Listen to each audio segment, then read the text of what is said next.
احساس اس کے ساتھ لگ گیا اور وہ تنہائی کے اندر بھی اللہ سے ڈرتا ہے اور کھانے پینے سے باز رہتا ہے، اس تصور کے ساتھ کہ میرا مالک مجھے دیکھ رہا ہے۔ روزے کا ایک ثمر اور ایک پھل یہ ہے کہ بندے کو تقوی کا نور نصیب ہوتا ہے، اور اللہ تعالیٰ نے یہاں قرآن مجید کے اندر جہاں روزے کی فرضیت کا ارشاد فرمایا، وہاں ساتھ یہ بات فرمائی کہ اس لیے تمہارے اوپر روزہ فرض کیا گیا ہے تاکہ تم متقی بن جاؤ۔ یہ مقصد روزہ ہے، اللہ یہ چاہتا ہے، ورنہ اس کو کیا ضرورت ہے کہ بندے کو بھوکا اور پیاسا رکھے؟ وہ تو چاہتا ہے کہ یہ برائیوں سے باز آ جائے۔ بلکہ بخاری شریف کی حدیث ہے، حضور علیہ السلام نے ارشاد فرمایا، من لم یدع قول الزور والعمل به فلیس للہ حاجۃ فی ان یدع طعامہ وشرابہ۔ جو شخص جھوٹ اور جھوٹے کام نہیں چھوڑتا، اللہ کو اس کے بھوکا اور پیاسا رہنے کی کوئی ضرورت نہیں ہے۔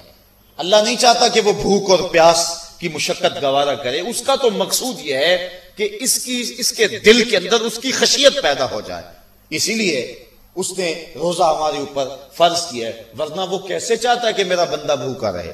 ایک ماں نہیں چاہتی کہ میرا بیٹا بھوکا رہے، اور جو 70 ماؤں سے زیادہ پیار کرتا ہے اس نے کیسے چاہ لیا کہ میرا بندہ بھوکا رہے؟ ماں کے پیار کو دنیا کے کسی ترازو پہ نہیں تولا جا سکتا۔ اور جو مالک ہے، ماں کو اتنا پیار بیٹے سے کس لیے ہے؟ اس لیے کہ اس نے بیٹے کو جنم دیا۔ جس نے جنم دیا اس کو اتنا پیار ہے، تو جس نے تخلیق کیا اس کو کتنا پیار ہوگا؟ تو ماں نہیں چاہتی میرا بیٹا بھوکا رہے، تو مالک نے کیسے چاہ لیا؟ چلو آؤ پھر ماں کی گود میں آ جائے۔ ماں بیٹے کی آنکھ میں ایک آنسو بھی گوارا نہیں کرتی تھی۔ بیٹا ہو گیا بیمار، ماں لے گی ڈاکٹر کے پاس، اس نے جو دوا تجویز کی وہ کڑوی تھی، ماں نے زبردستی لٹا لیا، بیٹا پیتا نہیں، ماں نے منہ کھولا اور کڑوے سیرپ کے قطرے اس کے حلق میں ٹپکا رہی ہے۔ بچہ چیختا ہے، لیکن جوں وہ سیرپ کے قطرے حلق سے نیچے اترتے چلے جاتے ہیں، ماں کو قرار آتا جاتا ہے، اس کو طمانینت ملتی جاتی ہے۔ ماں کیا صفاق ہو گئی؟ نہیں۔ اس کا پیار چھن گیا؟ نہیں۔ اس کی ممتا رخصت ہو گئی؟ نہیں۔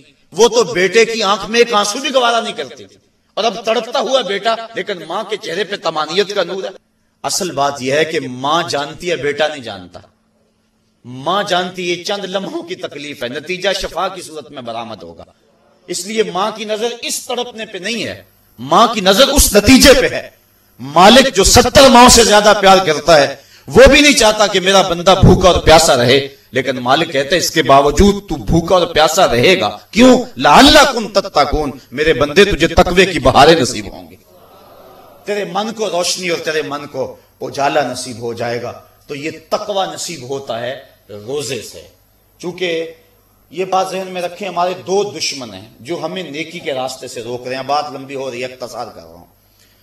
ہمارے 2 دشمن ہیں جو ہر وقت ہمارے ساتھ لگے ہوئے، ایک شیطان اور دوسرا نفس۔ جو شیطان ہے وہ بڑا دشمن ہے یا نفس بڑا دشمن ہے؟ تو آپ اس بات پہ کسی دلیل کی ضرورت نہیں، آپ سب کہہ رہے ہیں کہ نفس۔ اور سادی سی بات ہے کہ شیطان آدمی کو بہکاتا ہے، لیکن شیطان جب خود بہکا، اس نے انکار سجدہ کیا، اس وقت کوئی دوسرا شیطان تو تھا نہیں۔ تو شیطان کو شیطان بنانے والا نفس ہے، تو یہ نفس شیطان سے بھی بڑا دشمن ہے۔ اکیلی جان 2 دشمنوں کے نرغے میں، لیکن جب ماہ سیام آیا، سلسلۃ الشیاطین، حدیث میں آتا ہے شیاطین جکڑ دیے گئے۔ 2 دشمنوں میں ایک دشمن ہمارے جکڑ دیے گئے، اب ایک دشمن ہمارا باقی ہے، نفس۔ اب نفس کا مقابلہ کر لیں گے تو شیطان چھٹ کر ہمارا کچھ نہیں کر سکے گا، لیکن اگر ہم نے اس موسم کے اندر اپنے نفس کا مقابلہ نہ کیا تو پھر ہم جو ہے وہ اس نفس کی شامت سے شیطان کے ہتھے بھی چڑھ جائیں گے۔ اب نفس کی تربیت کیسے کریں؟ اس کی تربیت بھی روزے سے ہوتی ہے۔ آپ کہیں گے وہ کیسے؟ تو شیخ فرید الدین عطار کا قول سناتا ہوں۔ شیخ فرید الدین عطار کون شخص ہے؟ کسی معمولی شخص کا نام شیخ فرید الدین عطار نہیں ہے۔ علامہ اقبال کے روحانی پیشوا، جن کو وہ مرشد رومی کہتے ہیں اور اپنے آپ کو مرید ہندی کہتے ہیں، اور یہ بات ذہن میں رکھیں کہ اقبال نے رومی کو ویسے پیر نہیں مان لیا، بڑا چن کے پیر تلاش کیا اقبال نے۔